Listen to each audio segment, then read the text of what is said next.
Day. And I'm Richard Day. We're both chiropractors. We've been in practice together for 11 years. Married for 10. With 3 beautiful little girls. We know it's possible to have an exceptional practice that's built around your life. Because we've done it. So we've created this podcast, the Lifestyle Practice Builders Podcast. We'll interview chiropractors, answer questions, and bring you resources to help build and grow your practice. So let's get this party started.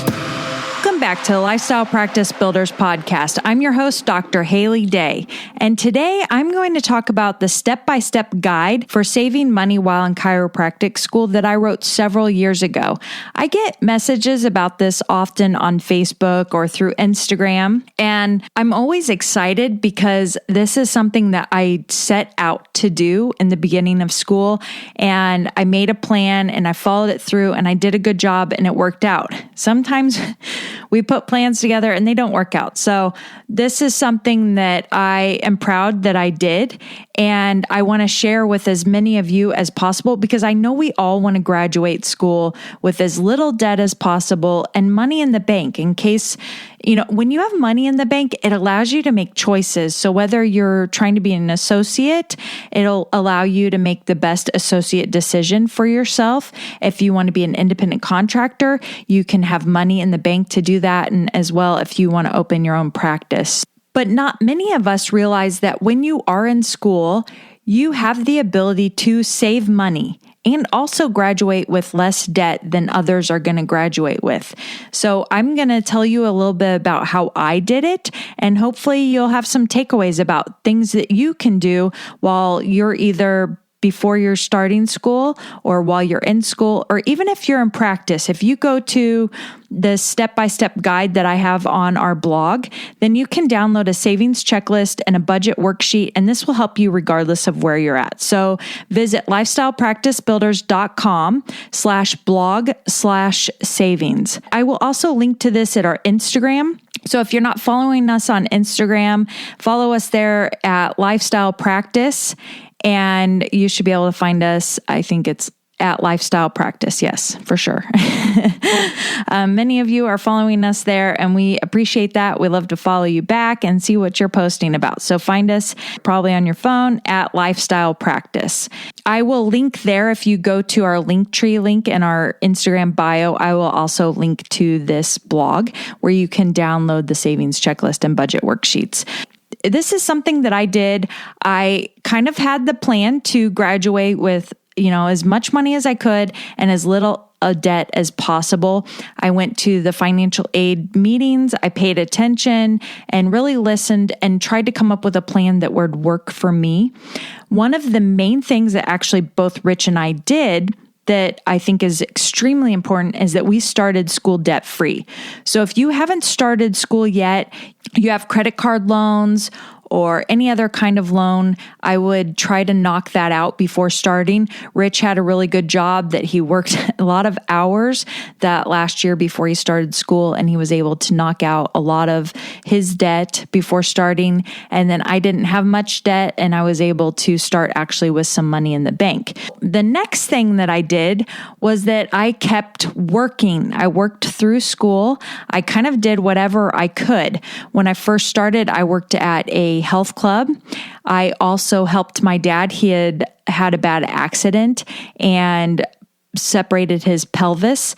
And so I took care of him, and he paid me to be his assistant.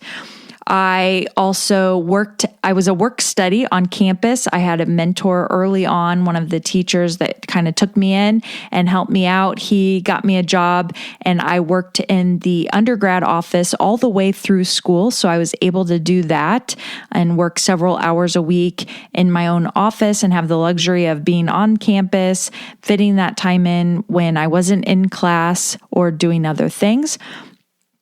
I also worked for a chiropractor, and I loved that. I had worked for a chiropractor in undergrad, so I was able to see how a different office worked. And I worked with lots of other people. It was a large office. So we had 9 chiropractors, 2 acupuncturist, 3 massage therapists, a couple mental health therapists, a yoga studio, lots of things in this practice. So I was able to learn a lot about selling supplements and the different modalities that we could have in our office, and learn a lot about what I liked and what I didn't like about that office and the office I had worked in undergrad, so that I could implement those in our office with Rich. I was also able to go to seminars with the chiropractor and learn a lot more that way. More so of what I didn't like about large management groups, but also things that I thought were great and great tips to running a successful practice. I also had been working in the restaurant industry before school, and I was able to do that on the weekends as they needed me. And gosh, I think that's it. Oh no, I had actually another thing that I did that was great because I could fit it in any point of my schedule was that I was a private chef to the chiropractor that I'd worked for in Kansas City. So making healthy meals for her and her partner. And that allowed me to do that whenever I could fit it into my schedule, which is nice. And I wrote this student that had written me this morning and let him know, I did all these things, but I worked out regularly. I got good grades in school, and I had a ton of fun. So I went out on weekends or weeknights and enjoyed the people I was in school with, my other friends and family, and was able to still do really well and have jobs and work during school. So I know that may not be the case for everyone, but I feel like for me, I had worked on undergrad as well. And I feel like there's more pressure to actually work when you have downtime from working a job or you're at school.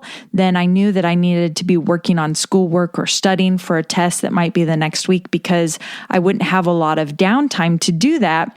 So I would fill those gaps with that rather than Netflix or any of those other things that people kill time with. I didn't really do any of those. So if you can't live without your shows, then this might not work as well for you. But for me, I am happy to turn the TV off and get done what needs to get done so that I could get myself where I needed to be long term. So start debt free. Work if you can. Working for a chiropractor is great. Working on campus is great. All of those things will really help.